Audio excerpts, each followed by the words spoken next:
शहर में जातिवाद करता है वो दुमुहा सांप है, वो काटेगा भी और आपको पता भी नहीं चलेगा। आपके सामने कहेगा बाबू भैया, अब पता चला आपके बच्चे का नंबर काट लिया, आपको इंटरव्यू में फेल कर दिया। ये जातिवादी लोग इतने गिरे हुए हैं, इतने नीच हैं कि जानते हैं क्या करेगा। आपका बच्चा इंटरव्यू देने जाएगा तो उससे पूछेगा, देख लेगा कि SC ST OBC है, तो समझो।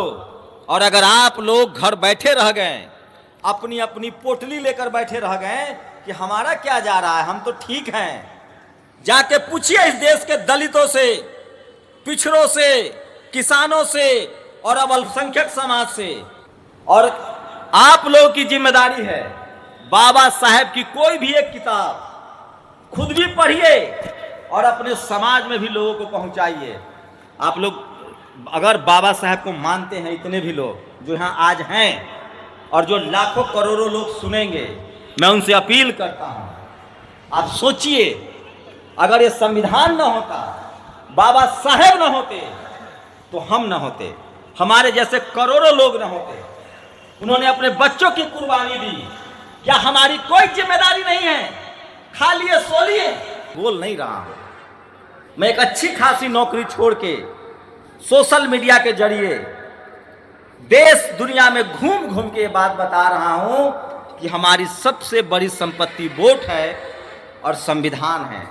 ये जिस दिन चला गया, हम लोगों को फिर से गुलामी की तरह जीना पड़ेगा। करेगा। और जब बाबा साहब ने संविधान दे दिया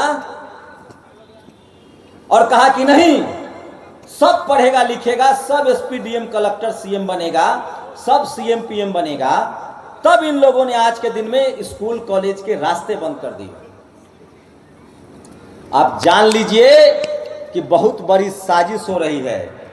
आप लोगों की जिम्मेदारी है, जो जगे हुए लोग हैं, आप यार हो, झेलना पड़ेगा।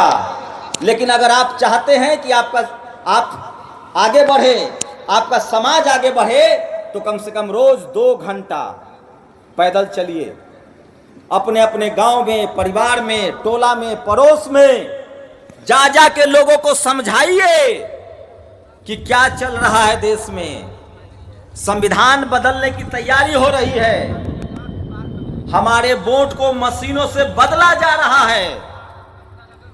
हमें लाचार और बेबस किया जा रहा है। पहले जाति बनाकर हमको गरीबी में धकेल दिया, और जब बाबा साहब ने वोट का अधिकार दे दिया, जब हमारे लोग वोट की ताकत से CM बनने लगे, अब उनको लगा कि इनका वोट कैसे ठगना है, तो मशीन से वोट ठगा जा रहा है। और ये बात आपको अब जाकर घर घर बतानी पड़ेगी, लोगों को समझाना पड़ेगा कि अपने बच्चों को स्कूल कॉलेज भेजो, वोट की ताकत समझो।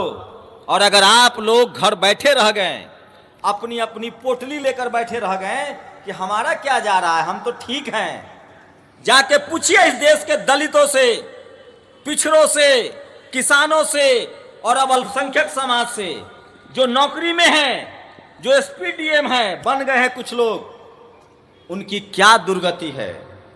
रोज उनको परेशान किया जाता है। आरक्षण से नौकरी तो मिल जा रही है, लेकिन आप सम्मानजनक तरीके से नौकरी नहीं कर पा रहे हैं। रोज आपके यहाँ कभी छापा पड़ता है, तो कभी डिसमिस किया जाता है, तो कभी सस्पेंड किया जाता है। नौकरी करने वाले लोगों की हालत और खराब है, क्योंकि मनुवादी जो है वो अब लोकतंत्र के जरिए सत्ता में बैठ गए हैं।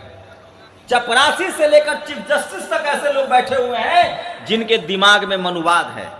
और एक और बात बता दूं, एक आपसी सहमति बनानी पड़ेगी। 2 तरह का जातिवाद चल रहा है इस देश में, आपको दोनों जातिवाद को समझना पड़ेगा। एक जातिवाद है जिसमें किसान लोग शामिल हैं, बकरी बांध लिए उस पर लड़ाई, गन्ना तोड़ लिए उस पर झगड़ा, मतलब गांवों में झगड़ा हो रहा है, उस पर ध्यान नहीं देना है। वो तो SC ST एक्ट में बंद होगा ही, जेल भी जाएगा। असली जो जातिवाद है वो अब शहर में चला गया है। अब वो आपके बच्चों को SP DM कलेक्टर और चपरासी भी नहीं बनने देना चाहता है। तो ये लड़ाई नौकरी की है, बिजनेस की है, व्यापार की है, संपत्ति की है, अमीर और गरीब होने की है। तो जो शहर वाला जातिवाद है वो बहुत ज्यादा खतरनाक है, और जो शहर में जातिवाद करता है वो दुमुहा सांप है। वो काटेगा भी और आपको पता भी नहीं चलेगा। आपके सामने कहेगा बाबू भैया, अब पता चला आपके बच्चे का नंबर काट लिया, आपको इंटरव्यू में फेल कर दिया।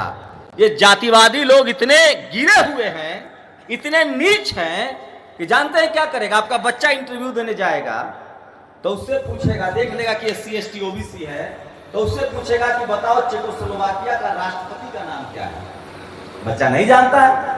आज जब उसका जात वाला आएगा इंटरव्यू देने तो पूछेगा कि भारत के प्रथम राष्ट्रपति का नाम बताओ। आपको समझ में भी नहीं आया और आपके साथ कांड हो गया। एक पेपर सेट करो, एक सवाल सेट करो। जब हमसे चेकोस्लोवाकिया का पूछे तो उससे भी चेकोस्लोवाकिया का पूछो। ये बहुत महीन जातिवादी मनुवादी लोग हैं, और इसी का इलाज बाबा साहब ने संविधान में किया है।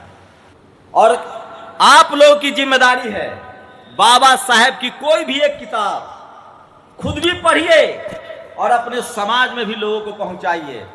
आप लोग अगर बाबा साहब को मानते हैं, इतने भी लोग जो यहाँ आज हैं और जो लाखों करोड़ों लोग सुनेंगे, मैं उनसे अपील करता हूं, आप सोचिए, अगर ये संविधान न होता, बाबा साहब न होते, तो हम न होते, हमारे जैसे करोड़ों लोग न होते। उन्होंने अपने बच्चों की कुर्बानी दी। क्या हमारी कोई जिम्मेदारी नहीं है? खा लिए सो लिए। हमारी जिम्मेदारी है कि जो बाबा साहब ने रास्ता बताया, जो उन्होंने त्याग किया, हम भी उसी रास्ते पर चले और अपना परिवार भी चलाए और अपने समाज के लिए भी समय दें। हम सब लोगों की जिम्मेदारी है।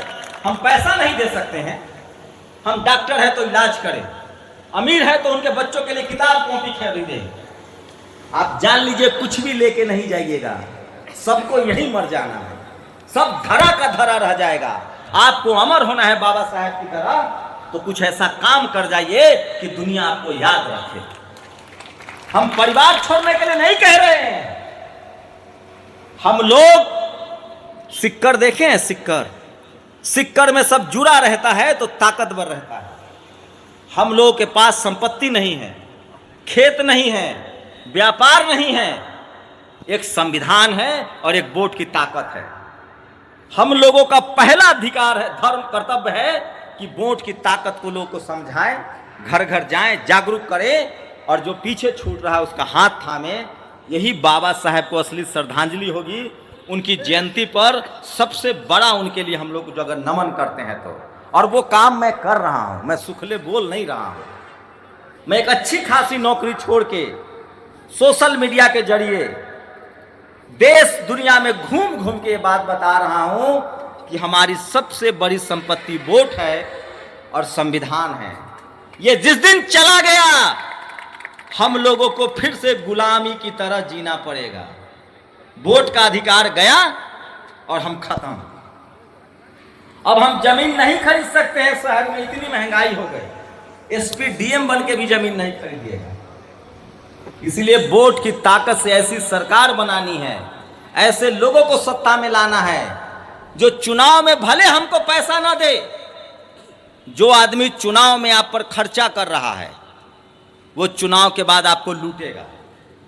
जो चुनाव में नहीं खर्चा कर रहा है, जो गरीबी घर से आया है, जो सड़कों पर संघर्ष करके आया है, वो जब विधानसभा और संसद जाएगा तो आपकी बात करेगा। और एक बात, एक बड़ी साजिश है, तमाम दलित पिछड़े आदिवासी नेताओं को बदनाम किया जाता है कि ये भ्रष्ट हैं, तो ये चोर हैं। ये टीवी मत मानिए। ये मनुवादी और जातिवादी लोग जिसको भ्रष्ट कहें, ज्यादा जिस पर आलोचना करें, समझिए वो आपके समाज के लिए अच्छा है। सबसे ज्यादा मायावती जी की आलोचना करता है। मायावती का नाम सुनते सांप लौट जाता है, समझिए उन्होंने कुछ अच्छा किया होगा। लालू यादव का नाम सुनते सांप लौट जाता है। जननायक कर्पूरी ठाकुर को तो गाली देने लगता है। तो जितने दलित पिछड़े नेताओं को ये लोग गाली दे या नीच कहे या नीचे कहे, आप समझिए कि वो हमारे समाज के लिए कुछ जरूर अच्छा किया होगा, इसीलिए इसके सीने पर सांप लौट रहा है। एकदम यही मंत्र है। तो और हम लोग का किस्मत कोई नहीं बदल सकता है। वोट की ताकत, बाबा साहब का संविधान, पढ़ाई लिखाई और रोजगार।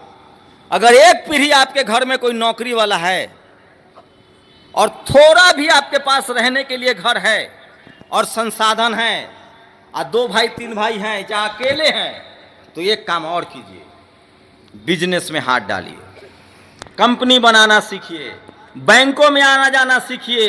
जब तक वहां हाथ नहीं डालेंगे आपकी तरक्की नहीं होगी। इस देश में सबसे बड़ा जो कारोबार है वो ठेकेदारी का है, और ये सब बात कोई बताएगा नहीं। इसलिए हमें गरीबी से न कोई भगवान निकाल सकता है, न कोई धर्म निकाल सकता है।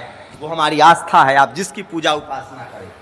गरीबी से हमें निकालेगा वोट की ताकत, बाबा साहब का संविधान, पढ़ाई लिखाई रोजगार। मेरे पास इसके अलावा और कुछ नहीं है कहने के लिए। आप लोगों ने मुझे सुना, बहुत बहुत शुक्रिया।